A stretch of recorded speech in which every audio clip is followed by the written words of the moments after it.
영상학교로 연한 신목사입니다. 오늘은 부자를 만들어주는 기도의 힘을 믿으라는 현대교회라는 제목을 한번 생각해 보도록 하겠습니다.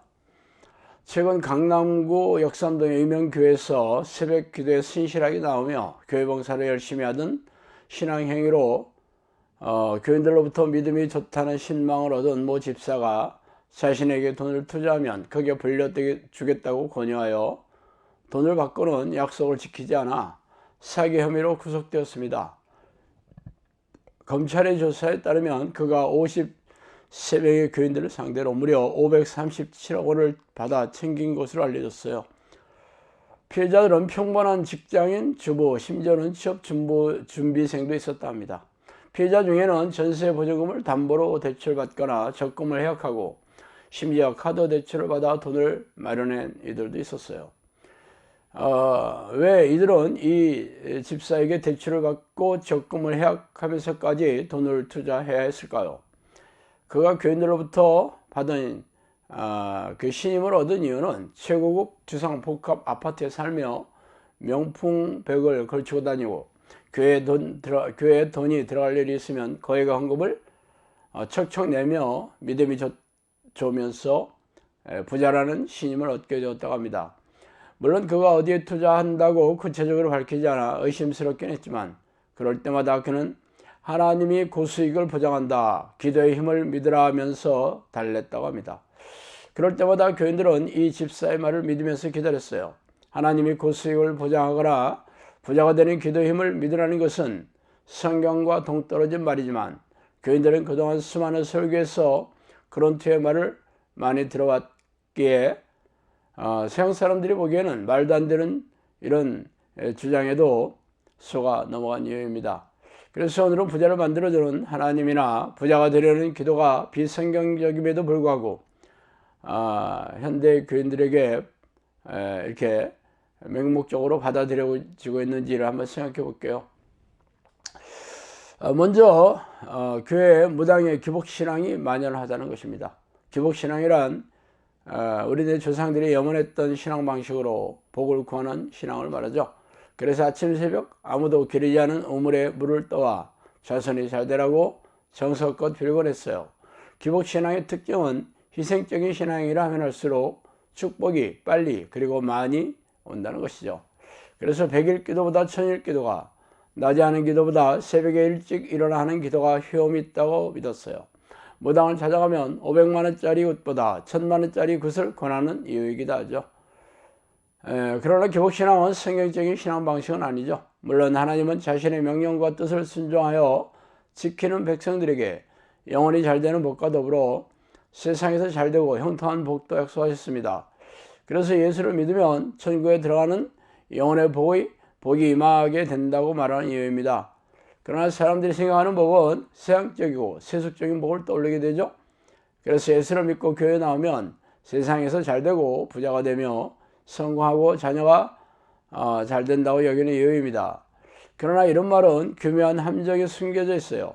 목사는 하루빨리 많은 교인으로 교회가 채워져서 대형교회를 세우고 싶어 하죠. 그래서 예수만 믿고 교회에 나와 예배를 잘 드리고 11조와 많은 헌금을 드리면서 목사가 시키는 희생적인 교회 봉사를 헌신적으로 하면 세상에서 원하는 축복을 얻게 될 것이라고 가르치고 있습니다. 예배를 잘 드리고 희생적인 교회 봉사를 하는 것이 성경에서 말하는 하나님의 뜻과 예수님의 명령입니까?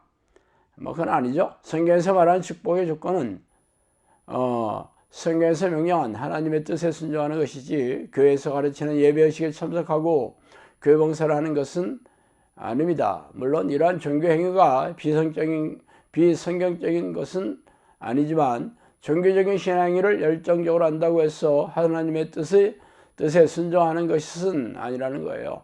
하나님은 종교 행위를 하기 이전에 하나님의 뜻에 합당한 성품과 생각, 말과 행동을 하면서 살아가고 있는지를 날카롭게 지켜보고 계십니다.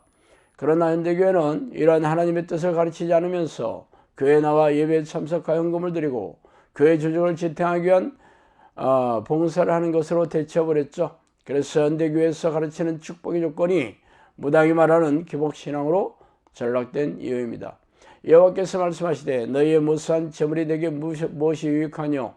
나는 순양의 번제와 살찐 기름에 짐승의 기름에 배불렀고 나는 수송아지나 어린 양이나 순염소의 피를 기뻐하지 아니하노라. 너희가 내 앞에 보이러오니 이것을 누가 너희에게 요구하였느냐? 내 마당만 밟을 뿐이라. 헛된 재물을 다시 가져오지 말라. 분양은 내가 가증히 여기는 바요. 월삭과 안식일과 대회로 모이는 것도 그러하니 성회와 아울러 악을 행하는 것을 내가 견디지 못하겠노라. 내 마음이 너희의 월삭과 청한 절기를 싫어하나니 그것이 내게 무거운 짐이라. 내가 지게 곤비하였느니라. 너희가 손을 펼 때 내가 내 눈을 너희에게서 가리고 너희가 많이 기도할지라도 내가 듣지 아니하리니 이는 너희의 손에 피가 가득함이라. 너희는 스스로 씻으며 스스로 깨끗하게 하여 내 목전에서 너희 악한 행실을 버리며 행악을 그치고 선행을 배우며 정의를 구하며 학대받는 자를 도와주며 고아를 위하여 신원하며 과부를 위하여 변호하라 하셨느니라. 이사야시 1장 11절 17절 말씀입니다. 이렇게 하나님은 거룩한 성품과 깨끗한 마음으로 하나님의 뜻에 순종하지 않으면서 교회에 와서 열정적으로 예배의식에 참석하여 엄청나게 많은 헌금을 드리고 희생적인 신앙 행위를 하는 것을 가증스럽게 여기신다고 말씀하였습니다. 그러한 헌금을 외면하시고 기도를 많이 할지라도 듣지 않으신다고 선언하였습니다. 그러나 교인의 숫자와 헌금의 눈이 어두운 사꾼 목자들은 기복신앙을 들여와 자신의 말을 잘 들으면 하나님께서 세속적이고 세상적인 축복을 쏟아 부어주실 거라고 소리를 질러대고 있죠. 두 번째, 목사들의 탐욕이 번영신학을 교회에 들여왔다는 것입니다. 번영신학이란 재정적인 축복이나 물질적인 풍성함이 항상 하나님의 뜻이라고 믿으며 신앙이 자신들의 물질적 부를 증가시킨다고 믿는 비성경적인 신앙입니다. 번영신학은 인간이 하나님을 믿는다면 그가 안정과 번영을 준다고 믿음으로 하나님과 인간 사이의 계약으로서 성경을 이해하고 있죠. 번영신학의 교리는 개인적인 능력을 강조하고 하나님의 백성들에 대한 하나님의 뜻은 행복해지는 것이라고 주장하고 있습니다. 그러나 안타깝게도 이러한 비성경적인 신학이 대형교회를 넘어서서 초대형교회를 지향하는 목회성구를 꿈꾸는 목사들이 원하는 전가의 보도가 되어버렸다는 것이죠. 한 사람이 두 주인을 섬기지 못할 것이니 혹 이를 미워하고 저를 사랑하거나 혹 이를 중히 여기고 저를 경히 여김이라. 너희가 하나님과 재물을 겸하여 섬기지 못하느니라. 마태복음 6장 14절이죠. 번영신학에 현혹되어 교회바닥을 받는 교인들은 하나님과 재물을 겸하여 섬기고 있는 중이지만 자신은 하나님을 잘 섬겨서 성공하고 부자가 될 수 있다고 착각하고 있습니다. 성공하고 부자가 되려는 성내와 동기가 무엇입니까? 자신이 소망하는 그런 성공적인 럭셔리한 삶이죠. 그 어디에도 하나님의 뜻 따위에는 관심이 없습니다. 그러나 교묘하게 감추고 경건한 말과 헌신적인 종교행위로 감추고 있죠.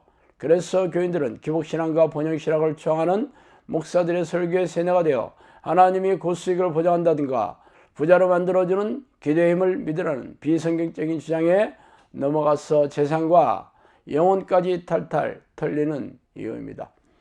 안타깝죠. 자, 오늘 여기까지 하겠습니다. 감사합니다.